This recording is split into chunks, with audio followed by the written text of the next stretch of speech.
კიდევ დავწერ, ბევრჯერ დავწერ, იმდენჯერ დავწერ, რამდენჯერაც მომესურვება. 14 დღიანი პატიმრობის შემდეგ ჟურნალისტი ვახო სანაია თავისუფალია. Facebook პოსტის გამო ჟურნალისტი მცხეთის იზოლატორში 2 კვირით მოსამართლე ზვიად ცეკვალამ გაუშვა. პატიმრობამ ვერაფერი შეცვალა. ჟურნალისტი ამბობს, რომ მისი კრიტიკა და ბრძოლა ივანიშვილის გუნდის წინააღმდეგ მაინც არ გაჩერდება.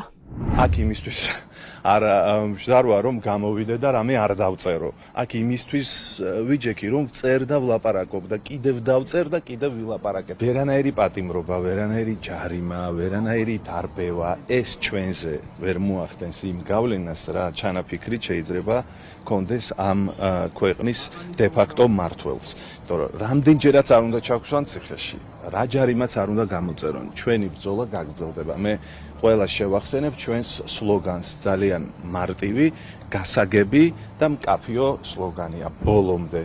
სულ ბოლომდე გამარჯვებამდე. იზოლატორის დატოვების შემდეგ სანაიამ ახალი პოსტი დაწერა. საინტერესოა, გახდება თუ არა ეს ახალი დევნის საფუძველი. 14 დღიანი პატიმრობიდან გათავისუფლებულ ჟურნალისტს საპატიმროსთან ოჯახის წევრები, კოლეგები და თანამებრძოლები დახვდნენ. ყველა თანხმდება, რომ ტელეწამყვანი მიზანში ხალხის დასაშინებლად ამოიღეს. საზოგადოებას აჩვენეს, რომ დააკავებენ ყველას, ვინც ოცნებას არ დაემორჩილება და გააკრიტიკებს.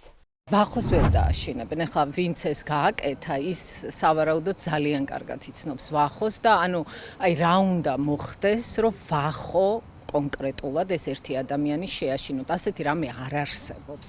ეს შესაძლოა ყოფილიყო სხვა ადამიანებისთვის გზავნილი, რომ აი ჩვენ ამის გამო დავიჭირეთ ვახო და სხვა რო იყოს უფრო ფრთხილად. ოცნება ყველა მეთოდით ცდილობს ჩაახშოს თავისუფალი და კრიტიკული აზრი. ფიქრობენ ჟურნალისტები, ვინც დღეს სანაიას იზოლატორთან მიაკითხეს.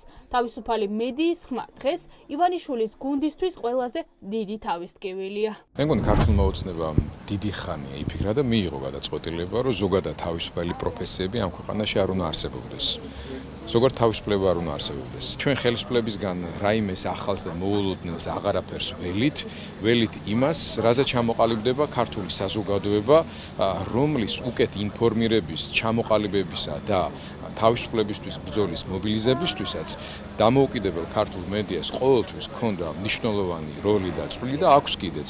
და ვახო ამ ბრძოლაში, რა თქმა უნდა, ერთ-ერთი ყველაზე გამორჩეული ჩვენი კოლეგა და მეგობარია. ვახოსგან ნეიტრალების მცდელობაა, იმიტომ რომ ქართულმა ოცნებამ იცის ვის უნდა ებრძოლოს და სანაია არის დღეს ერთ-ერთი ყველაზე პრინციპული ადამიანი და მებრძოლი ადამიანი, რომელსაც უკან ვერ დაახევინებ და ეს იყო მისი დასჯის მცდელობა ცალსახად და რასაკვირველია ეს იყო დემონსტრაციული ჩვენება იმის, რომ ნებისმიერ ამაზე დაგიჭერთ. იზოლატორთან იყვნენ სამოქალაქო აქტივისტებიც. კახა მიქაია ერთ-ერთია, ვინც წლების განმავლობაში ოცნების გულმხურვალე მხარდამჭერი იყო. თუმცა ახლა ისიც სისტემის სამიზნეა. ერთ დროს ივანიშვილის დიდი მხარდამჭერი ახლა მისი მთავარი კრიტიკოსია. თავისუფალად ყოველთვის ებრძოდა ქართული ოცნება. გონია ბიძინა ივანიშვილს, რომ ამითი ვინმეს გააჩერებს. ვერც ვახო სანაიას გააჩერებენ, ვერც ვერავის ვერ გააჩერებენ. თავისუფლებას, ქართველების სურვილს იყვნენ თავისუფალნი. ბიძინა ივანიშვილი ვერაფერს ვერ უზამს. ბიძინა ივანიშვილი დამარცხდება თავისუფალ ქართველებთან, თავისუფალ ადამიანებთან. მცხეთის იზოლატორში Facebook პოსტის გამო პატიმრობაშია ექიმი გიორგი ახობაძე. ის 24 ივლისს დააკავეს და 25 დღიანი პატიმრობა აქვს შეფარდებული.